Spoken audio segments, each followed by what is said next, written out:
All right, everybody, Bob Chick along with Branch Warren. We're here at the Europa. First time ever in Atlantic City, New Jersey, so it's great to be back here. Branch, we're down to it, man. The Last Chance Saloon, you've said you want to win.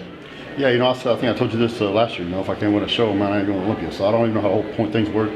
I don't even know where I stand in the points. So my plan is come in, get my qualification this weekend, and then cruise on to Olympia.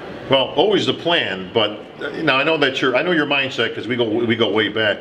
But is it something that if you didn't win, you actually wouldn't go to the Olympia, or is that something you'd have to kind of look at that time? I don't know. That's something I haven't even thought about. So if that happens, I'll cross that bridge when I get to it. Well, I know you want to win. Like you said, you've got that mentality. You're going to come in here. You ain't settling for second place. But let's get past this. Let's assume that you're in the winner's circle, of course. They're going to have to beat you for this one, Branch. You know that. Let's talk about the Olympia. How many Olympias does this make it for you? 8, 9.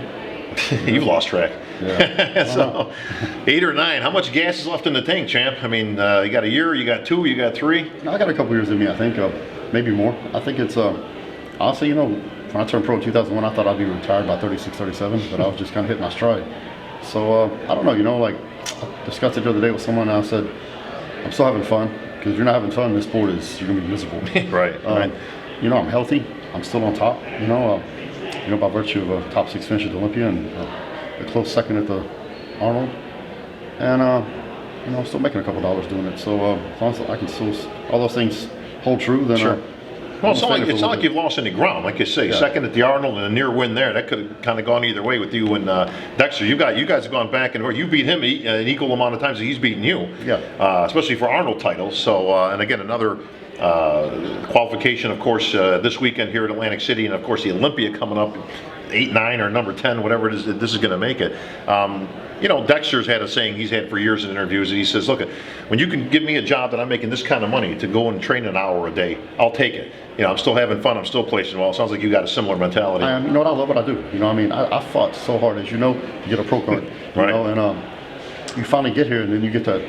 Then now you're pro, and then you actually get the opportunity to live your dream as a pro. And everything I have the bodybuilding. Just because of the discipline, the work ethic, everything has taught me, and I've applied that in other areas of my life, and I love what I do. I got to see the world. Not a bad living. I've had a blast doing it. So, I think you got to know when to say when, but it's not yet. Gotcha. Branch, we got a chance to talk a little bit earlier. Now, you've been on both sides of the spectrum.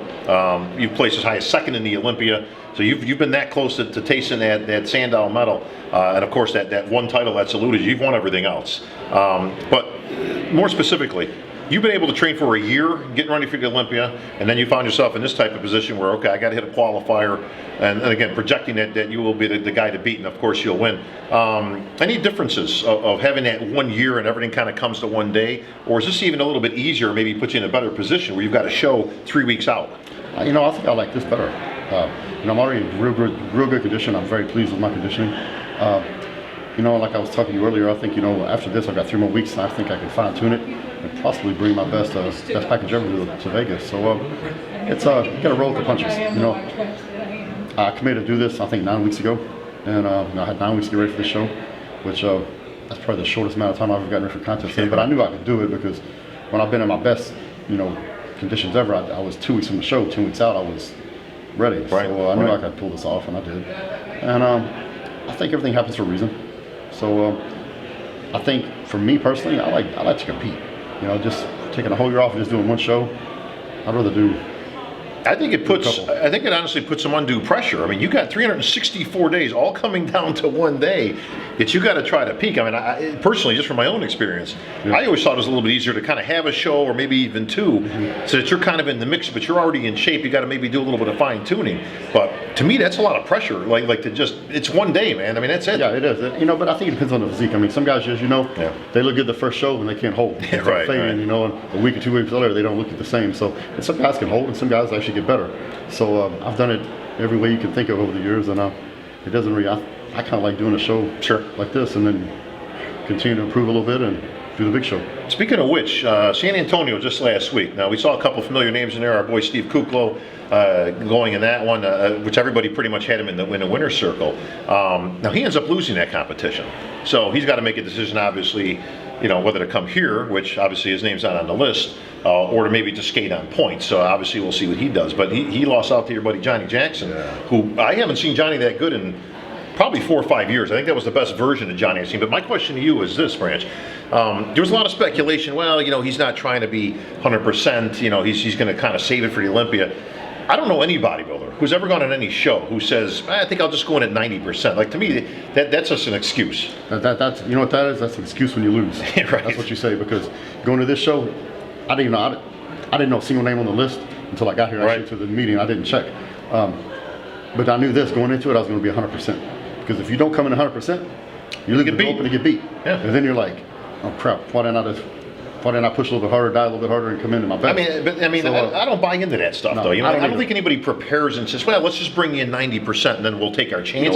That's the dumbest mentality I've ever heard. I agree with that 100%, but sometimes you just get beat. Sometimes you do everything right, you do everything like you always have.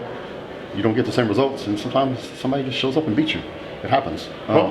If somebody knowingly went into a show and said, I'm just going to do 90%, and save it for Olympia, well, you're probably going to get beat. And I've seen it happen time and time again when they do that. So, this show I gave 100%. I brought my A game. Sure. I'll be the best I can be, and we'll see what happens tomorrow afternoon. Well, no cakewalk here. Any IFBB show's got some superstars in there. You're, of course, the name to beat. You're the highest ranking guy in here, so, of course, in my opinion, they got to come and beat you. But you still got Cedric McMillan. You got Robert Petrokovich, who was very good last week. Probably a lot of people had him a spot even higher. Stephen Havlick, who's been coming on, a new guy. So you got some names here you still got to, come to play. No, it's a pro show, man. And like I said, you don't bring your A game, you're going to get leave for disappointed. So, I did everything I could do, brought my A game. And any IFBB show is always tough. You're looking at the top, 200 guys in the world, bodybuilders. So you're getting 13 or 14 of them here in this show. So you always got to bring your A game. All right. Well, Branch, best of luck. We'll see you on stage tomorrow. We'll have updates all week long, of course, right here on ND. So keep checking back, play-by-play action. And, of course, we'll have the pre-judging interviews, of course, we get on. So, Branch, we'll catch you as soon as you get off the stage tomorrow. I'll be there. You got it. Branch Warren, soon to be at an Olympia stage near you.